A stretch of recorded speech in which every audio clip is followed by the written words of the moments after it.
call her now. I waited, I woke up, I didn't sleep, I called her. I said, Jeannie, I'm here. You are? I'm here, can I come see you? And, well, okay. I went to her apartment. We renewed our relationship. And for 2 weeks, again, the passion and love returned.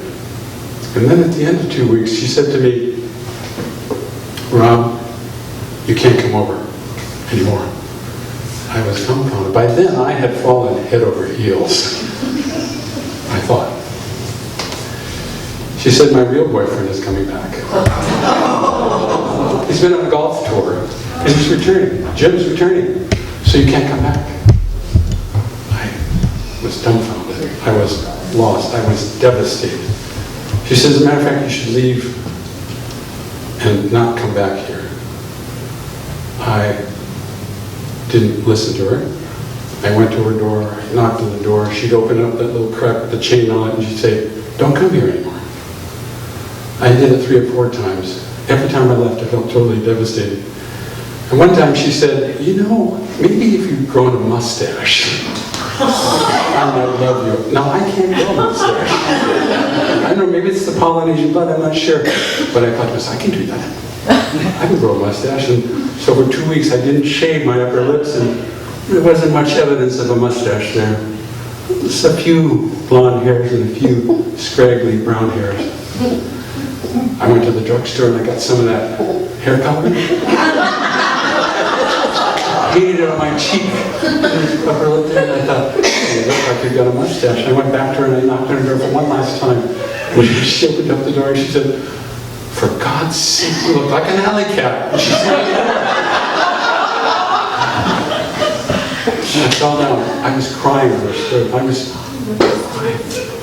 I thought it was a mustache. We never saw each other again.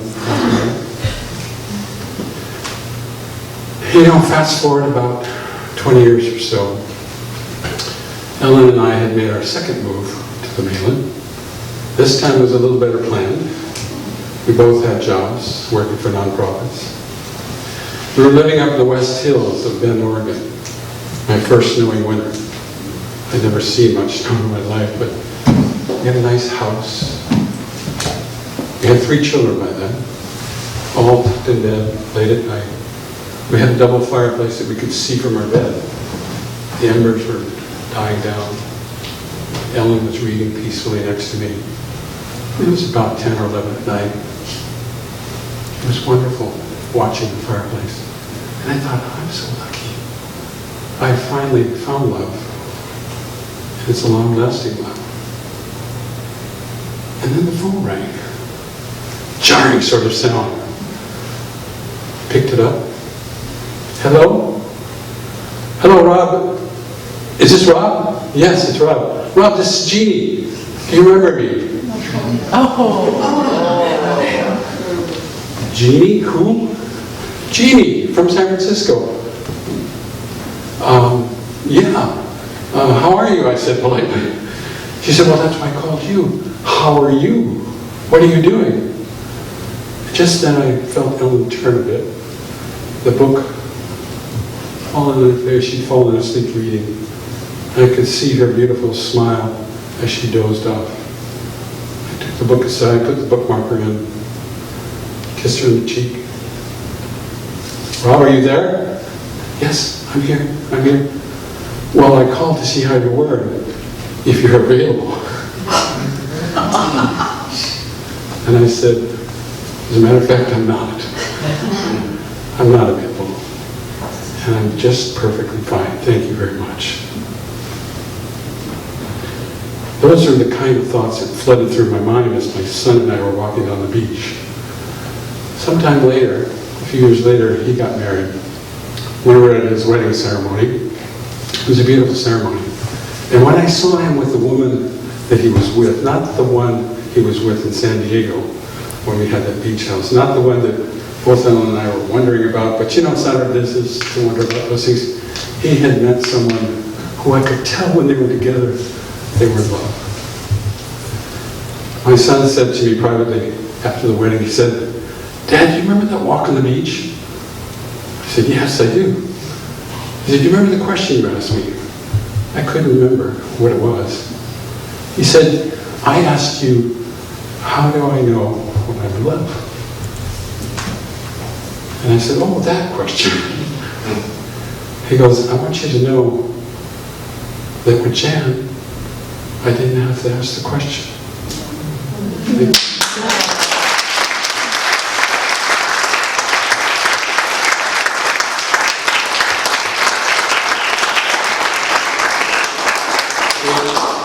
I want to, before we have Steve come up and say goodbye, we have a special surprise for you.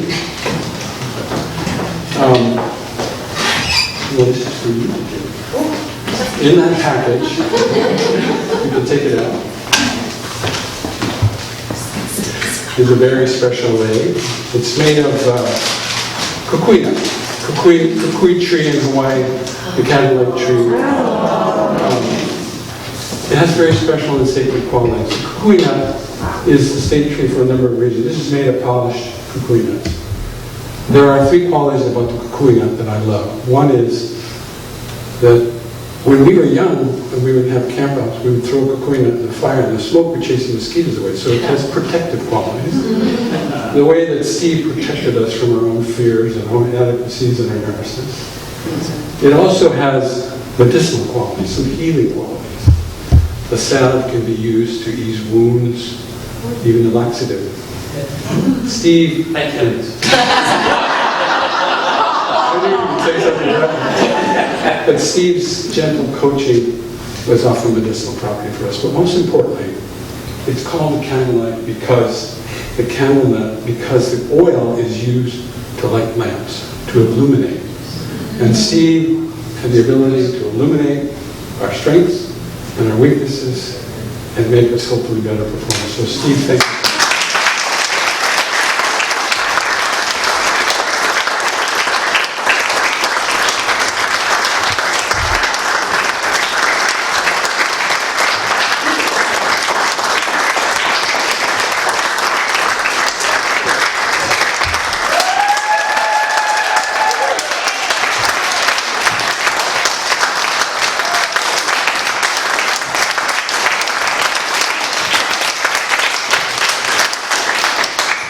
We want to thank you all for joining us. We want to admonish you to laugh, last, and take at least everything that you deserve. All right? Take care.